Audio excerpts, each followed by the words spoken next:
Boa noite, meus irmãos. Estamos aqui para, mais uma vez, na presença do Senhor, buscar a sua graça.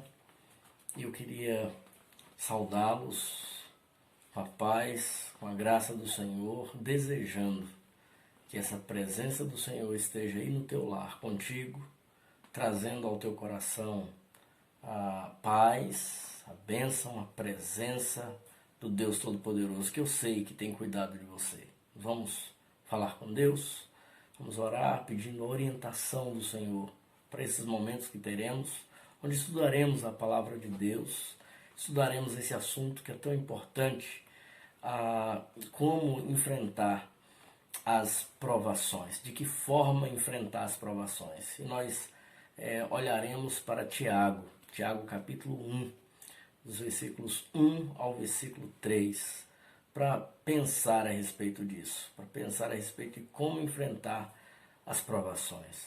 Mas vamos falar com Deus, vamos orar, baixa a tua cabeça, coloque-se diante do Senhor, buscando essa orientação e essa graça da parte do nosso bondoso Deus. Pai bendito, nós estamos na tua presença, Senhor, e nos colocamos, ó Deus, diante de ti, Senhor, dizendo da nossa total necessidade, da nossa total, ó Deus, deficiência que temos de nós mesmos, ó Deus, e a necessidade que temos de Ti. Reconhecemos isso, Senhor, que somos carentes do Senhor.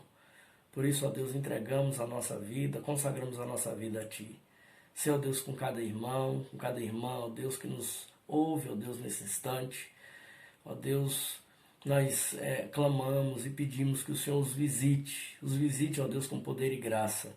Abençoe, ó Deus, a vida de cada um, trazendo paz, trazendo, ó Deus, do conforto e do consolo do Senhor. Que essa noite, ó Deus, sirva para nós, ó Deus, acrescermos a nossa fé, Senhor, a confiança e a esperança em Ti. E que possamos, ó Deus, enfrentar as provações, ó Deus, e aprendermos na Tua palavra, Senhor, de como vencer, ó Deus, as provações, as tribulações. Nós entregamos nas Tuas mãos, ó Deus, a nossa vida e pedimos a Tua orientação e edificação do Senhor sobre nós, no nome de Jesus. Amém.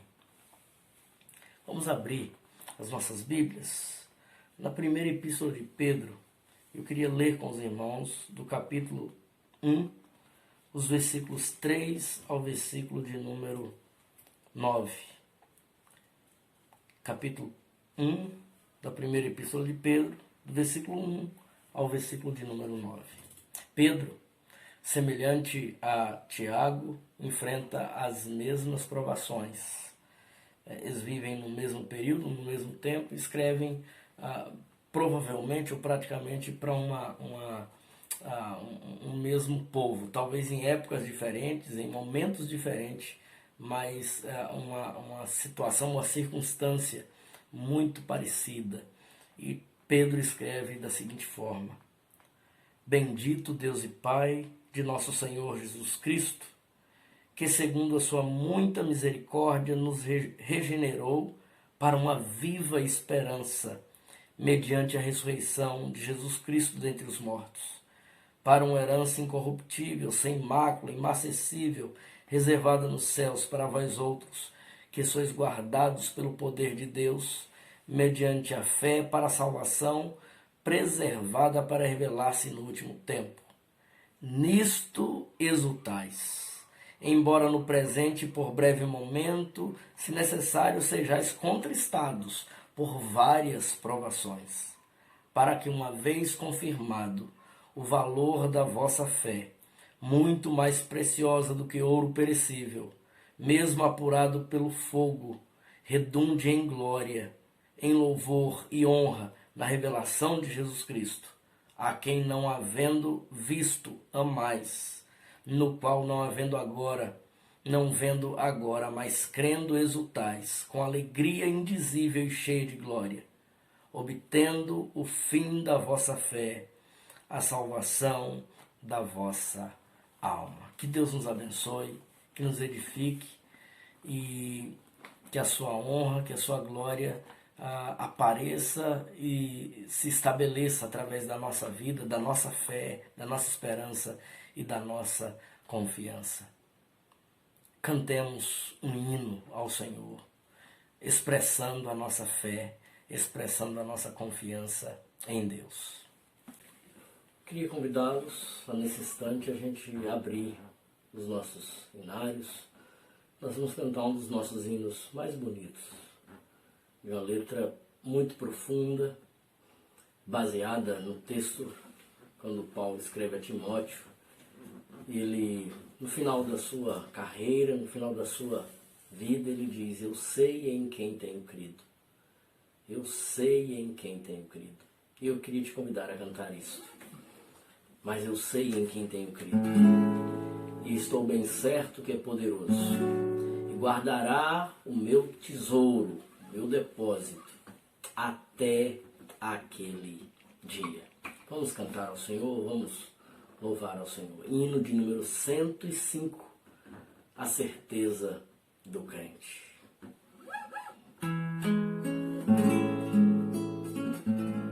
Mas eu sei quem tenho crido e estou bem certo que é poderoso. Guardará, pois, o meu tesouro até o dia final.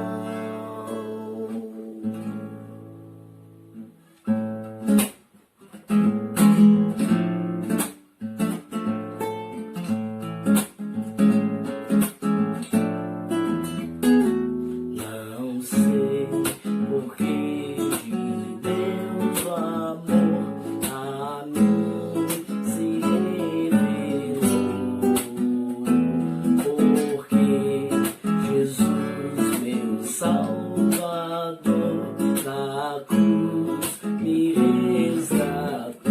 Mas eu sei quem tenho crido, que estou bem certo que é poderoso.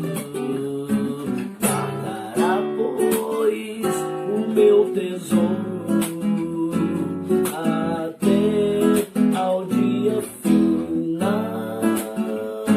Não sei o modo como agiu o Espírito eternal, que um dia Cristo me atraiu em convicção real.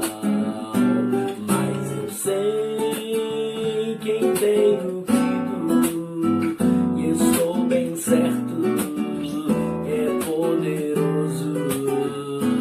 Guardará, pois, o meu tesouro até o dia final.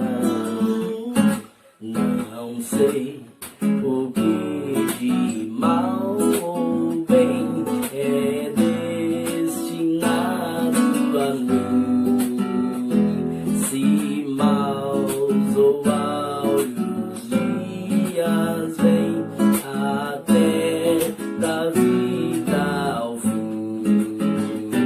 Mas eu sei quem tenho crido e estou bem certo que é poderoso. Guardará, pois, o meu tesouro até o dia final. Não sei se ainda longe está ou muito perto vem a hora em que Jesus virá na glória que Ele tem. Mas eu sei quem tenho crido e estou bem certo que é poderoso. Guardará, pois, o meu tesouro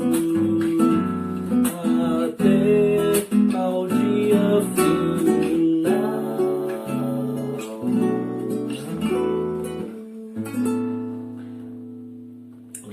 palavra do Senhor: não se inquieteis com o dia de amanhã. Não vos inquieteis com o dia de amanhã. Deus cuida de nós e nós temos essa certeza. Amém. Amém.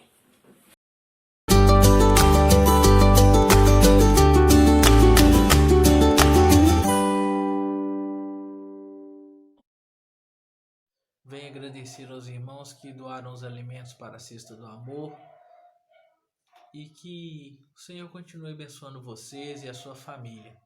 Muito obrigado. Senhor Deus, nosso Pai, que estamos em Tua presença e te entregamos, meu Deus, a nossa vida e o nosso louvor, mesmo em nossos lares, meu Pai. Continue abençoando e cuidando de nós. E que em breve possamos estar juntos na casa de Deus, prestando culto e adorando ao único que é digno de todo louvor. É tudo que te peço e te entrego as nossas famílias em tuas mãos. Amém. A partir de hoje, num pequeno quadro, nós teremos gotas de sabedoria.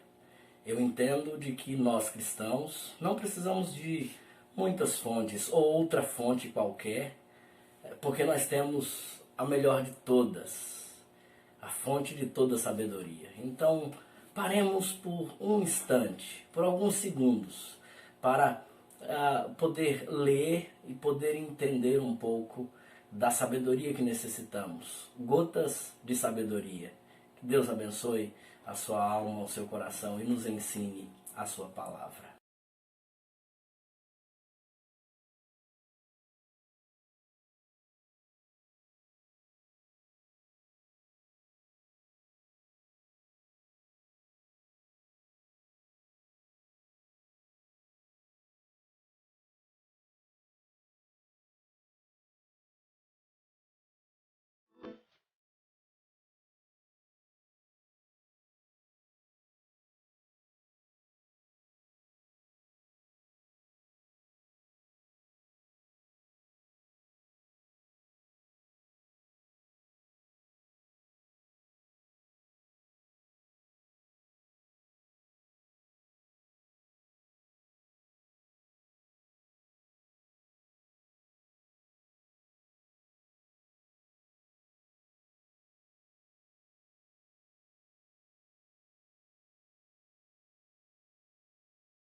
Queridos irmãos, hoje eu queria convidá-los para nós olharmos a palavra do Senhor num assunto e num texto muito especial, sobretudo nesse tema, esse tema que temos vivido e temos passado, que chamamos de provações. São intensas, são imensas, são grandes as provações. Talvez alguns enfrentem provações maiores nesse momento, outros menores. Mas por que não dizer que são provações que todos nós temos enfrentado, temos passado por elas? E vamos pensar um pouco sobre isso. De onde vêm as provações? E o que fazer no momento das provações? Qual deve ser a nossa reação com respeito às provações? E o que fazer, né, com as provações?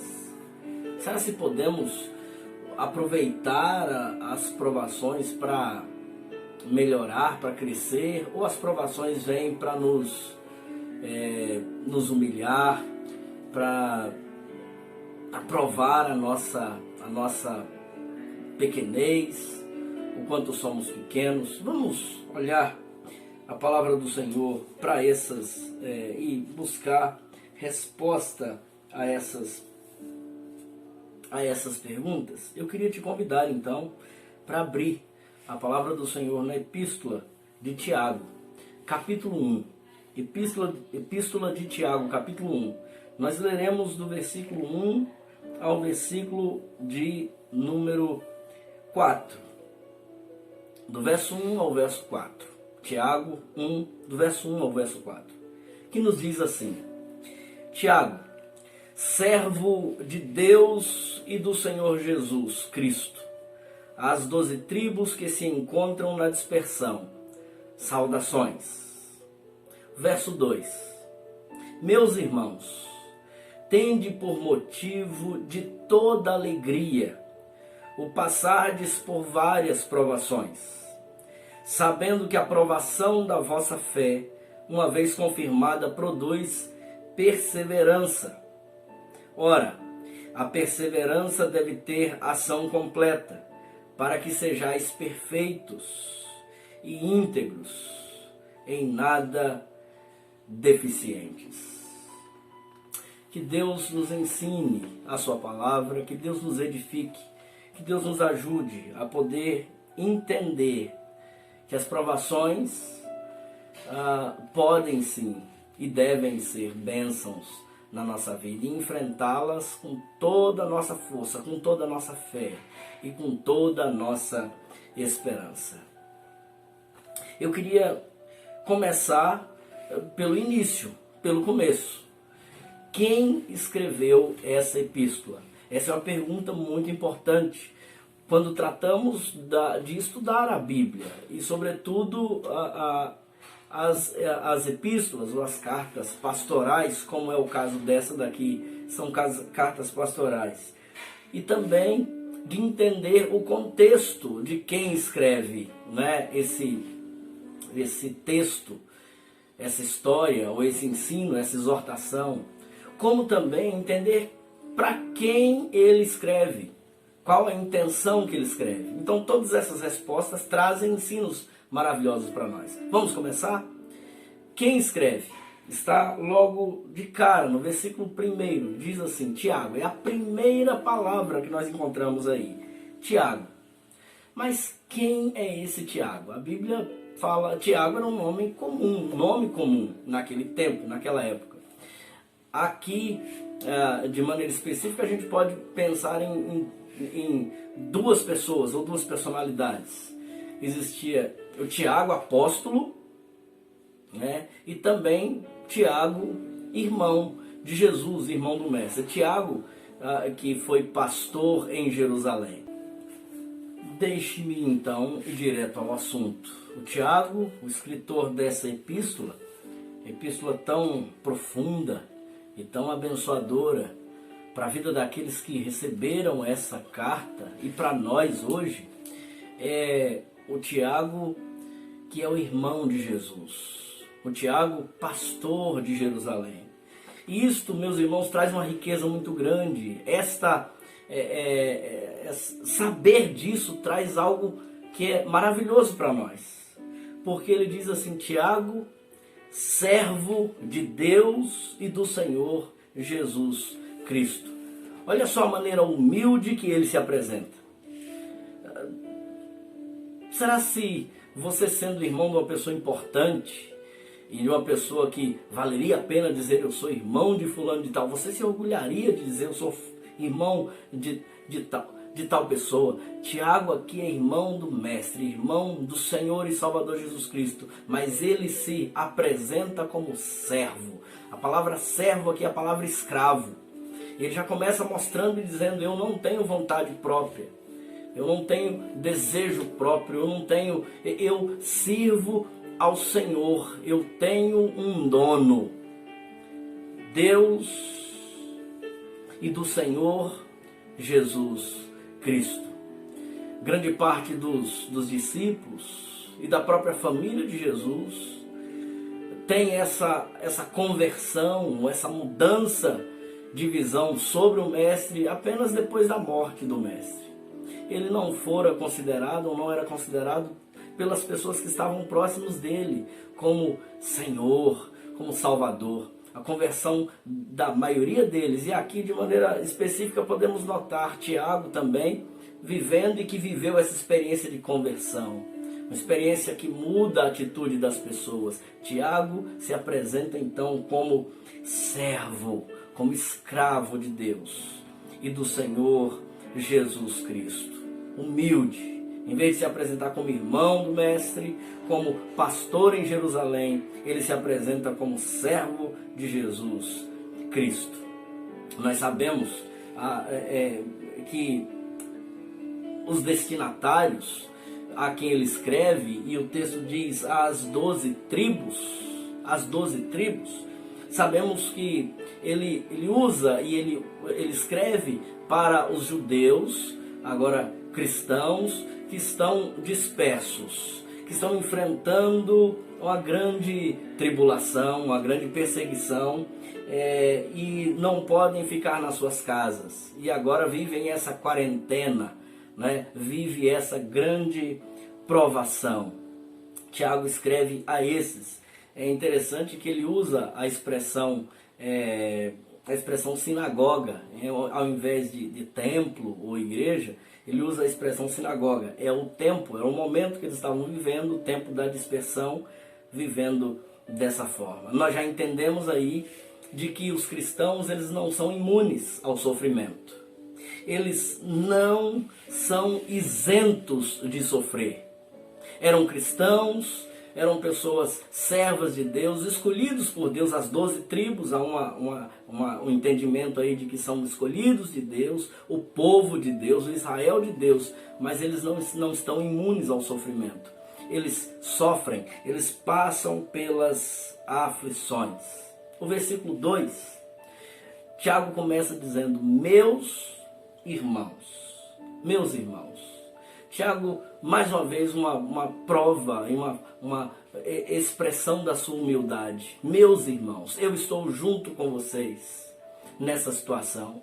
Eu sofro junto com vocês. Nós estamos juntos nessa. Não era o fato dele ser pastor, liderança, dele ser irmão do mestre, que ele não passaria pelas aflições. Pelo contrário, ele enfrentaria as aflições. É esse Tiago que futuramente vai ser morto. O pastor da igreja de Jerusalém é morto, é também um dos mártires. E aqui ele se diz, meus irmãos, eu estou junto com vocês nesse sofrimento, nessa angústia.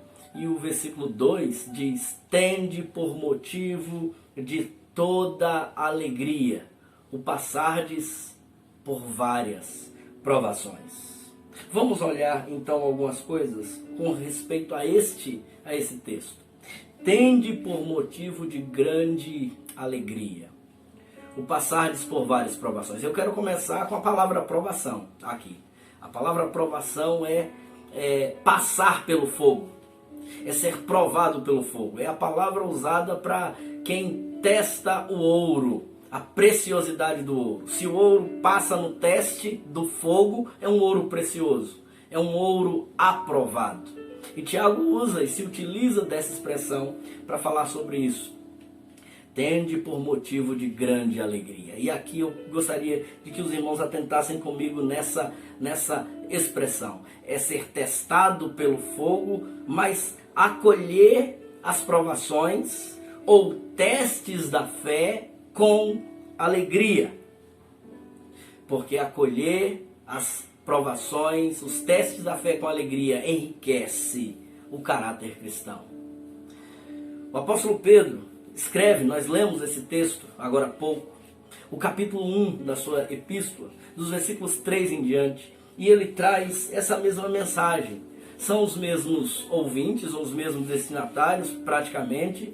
Pedro escreve que vive nessa mesma época, nesse mesmo contexto, talvez num outro momento, num outro instante, né, de uma outra perseguição, mas também ele escreve aos dispersos, e a linguagem que Pedro usa nos faz entender porque Tiago diz que devemos então ter motivo de toda alegria, e ali motivo de toda alegria, passar por várias provações, várias são de diversos tipos, de várias formas, muitas provações, mas também provações de muitas formas. Presta atenção no que Pedro escreve. Ele diz assim: bendito Deus e Pai de nosso Senhor Jesus Cristo, que segundo a sua muita misericórdia nos regenerou para uma viva esperança, mediante a ressurreição de Jesus Cristo dentre os mortos, para uma herança incorruptível,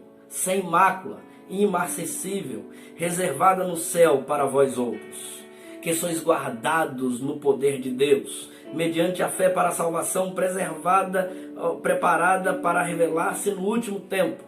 Olha só, Pedro diz: nisso exultais, embora no presente momento, por breve tempo, se necessário, sejais contristados por várias provações, diversas provações de vários tipos, para que, uma vez confirmado o valor da vossa fé, muito mais preciosa do que ouro perecível, mesmo apurado pelo fogo, redunde em louvor, glória e honra na revelação de Jesus Cristo, a quem não havendo visto, amais, no qual não vendo agora, mas crendo, exultais com alegria indizível e cheia de glória, obtendo o fim da vossa fé, a salvação da vossa alma.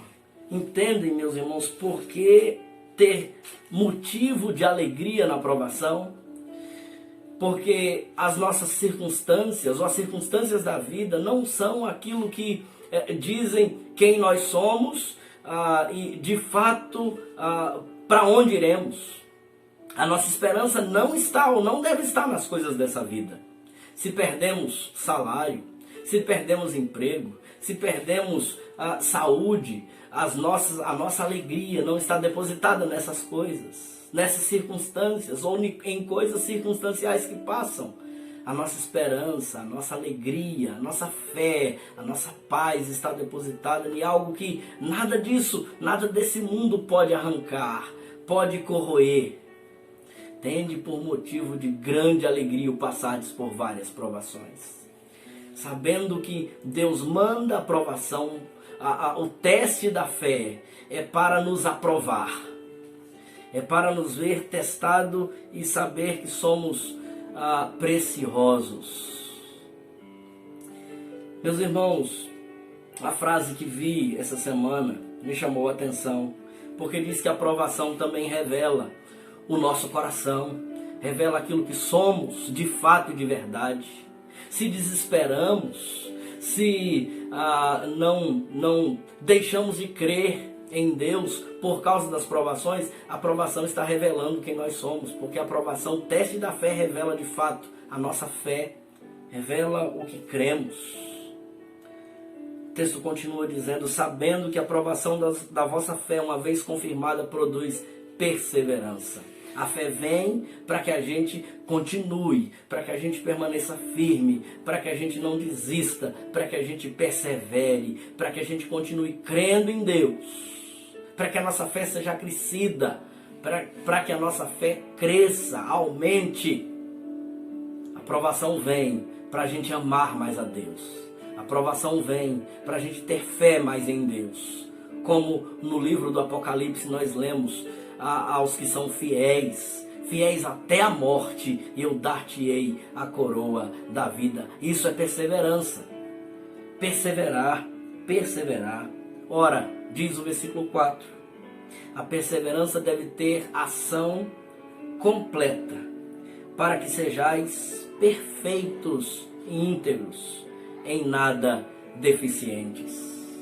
Tudo isso, a provação que produz perseverança, e a perseverança tendo ação completa, é para que nós sejamos mais santos, é para que sejamos mais justos, é para que amemos mais, é para que valorizemos mais as coisas que merecem ser valorizadas. Deus não nos mandaria provações em vão. Ele nos manda provações porque Ele nos ama, porque Ele quer o nosso melhor, Ele quer o melhor para nós. Ele quer o melhor para a nossa vida, para a minha vida e para a sua. É para nos transformar em pessoas melhores. Nós poderíamos dizer algumas frases aqui que talvez resumem esse versículo 4, transformando provações em triunfo, ou lucrando com as provações, aprendendo com as provações, tendo sabedoria. O que esse momento tem produzido em mim e tem produzido em você? De que forma nós temos enfrentado as provações? Com alegria, com fé, com esperança, perseverança? Isso tem crescido em nós a santidade, o temor a Deus, a comunhão com Deus, a intimidade com Deus. Nós precisamos fazer um exame da nossa vida e pensar a respeito disso, nesse tempo de provação, tempo de prova, tempo de teste da nossa fé. Que eu e você sejamos aprovados por Deus, que passemos no teste da fé e que a provação possa produzir em nós perseverança e que a perseverança tenha ação completa e que sejamos íntegros, em nada deficientes. Esse é o desejo de Deus, é nos tornar parecidos com seu Filho Jesus Cristo. Sabemos que nós não somos perfeitos, mas diz o texto aqui, perfeitos, em nada deficientes, parecidos com Cristo Jesus. Esse é o desejo do nosso Deus, a nos fazer enfrentar as provações. Não estamos imunes às provações, passaremos pelas provações e devemos vencê-las com fé, com alegria, sabendo de que não são essas circunstâncias que vão arrancar de nós aquilo que Deus nos deu, aquilo que Deus comprou com o seu precioso sangue. Nessa semana tão especial, na semana da Páscoa, lembremos do nosso Salvador, glorifiquemos o nosso Salvador e vivamos mais em intimidade com Ele, perto dEle, para a glória dEle, para a honra dEle. Eu queria orar nesse momento, finalizando nosso estudo bíblico. Nós vamos orar por alguns irmãos. Hoje há alguns motivos especiais. Nosso irmão presbítero Paulinho perdeu seu pai. Nós vamos orar por essa família, pedindo que Deus console, pedindo que Deus abençoe. Vamos orar também pela nossa irmã Ivone. Ela teve um pequeno acidente em casa e teve uma situação de precisar fazer 8 pontos, né, na sua cabeça. Ela bateu com a cabeça, teve que ser levada à UPA, foi atendida. Nós vamos orar por esses irmãos, orar pelo nosso irmão Wallace também, que tem enfrentado também momentos complicados na sua saúde. Vamos orar, vamos colocar diante de Deus esses nossos irmãos e pedir que Deus abençoe, continue abençoando a vida da nossa irmã Lucy, restabelecendo a sua saúde e por nós clamar ao Senhor a graça e a bênção dele. Vamos falar com Deus? Nosso Deus bendito, sê conosco, Senhor. Dá-nos a graça, Senhor, de enfrentarmos tudo isso, Senhor, com sabedoria, com temor ao Senhor no nosso coração, mas de enfrentarmos, ó Deus, todas essas provações, ó Deus, com alegria, sabendo, ó Deus, que o Senhor, ó Deus, permite tudo isso vir sobre nós, ó Deus, para o nosso crescimento, para a nossa edificação, para, ó Deus, provar a nossa fé. Ajuda-nos, ó Deus, a passar nesse teste da fé. É tão difícil, é tão complicado para nós e precisamos e necessitamos do auxílio do Senhor. Por isso nos fortalece, Senhor. Segura na nossa mão, ó Deus, nos ampara, Senhor, nesse momento. Continua sendo sobre nós o nosso refúgio. Ó Deus, nós oramos, intercedemos, ó Deus, pela vida do nosso irmão Paulinho, Senhor, presbítero Paulinho, Senhor, que, ó Deus, perdeu seu pai, toda a sua família, console, conforte, abençoe, no nome de Jesus. Nós, ó Deus, depositamos, ó Pai, diante de Ti, Senhor, rogamos, ó Deus, que o Senhor nos visite com graça, com misericórdia, Senhor, e com consolo. Abençoe, ó Deus, a nossa irmã Ivone, Senhor, que passou, ó Deus, por esse acidente, que o Senhor abençoe a sua saúde, ó Deus, no nome de Jesus. Abençoe, Senhor, a dona Lucia, ó Deus, a recuperação, ó Deus, da sua saúde. Continua, ó Deus, restabelecendo, ó Deus, a saúde da tua serva, Senhor. O Ala, Senhor, visita-o, abençoa. E tantos mais irmãos, Senhor, que necessitam, Senhor, da tua graça. Todos nós, tem misericórdia de nós, Senhor. Visita os nossos lares, abençoa-nos, ó Deus, abençoa a nossa cidade. Nós te clamamos e temos, ó Deus, continuado, Senhor, em oração, na certeza de que Tu podes, na certeza, ó Deus, de que Tu tens todo o poder. Entregamos diante de Ti, em nome e para a glória de Jesus. Amém, amém. Meus irmãos, eu tenho algumas notícias boas para trazer aos irmãos. Nós teremos no domingo algumas participações muito especiais. Eu queria só, assim, são surpresas, eu não posso falar agora, mas são participações muito especiais que participarão conosco no domingo, no nosso momento às 18 horas. irmãos queridos, que com certeza a gente está com muita saudade, mas que participarão conosco nesse culto. E teremos um pregador internacional. E esse eu preciso adiantar, o reverendo Ronaldo estará conosco trazendo a palavra do Senhor no domingo, dia do Senhor, dia da ressurreição do nosso Salvador, trazendo a mensagem. Então prepare o teu coração, já agende desde já para esse horário, às 18 horas, está conosco, para juntos podermos glorificar ao Senhor, bem dizer ao Senhor. Que Deus te abençoe, tenha uma noite abençoada, um restante de semana abençoada na presença do Senhor.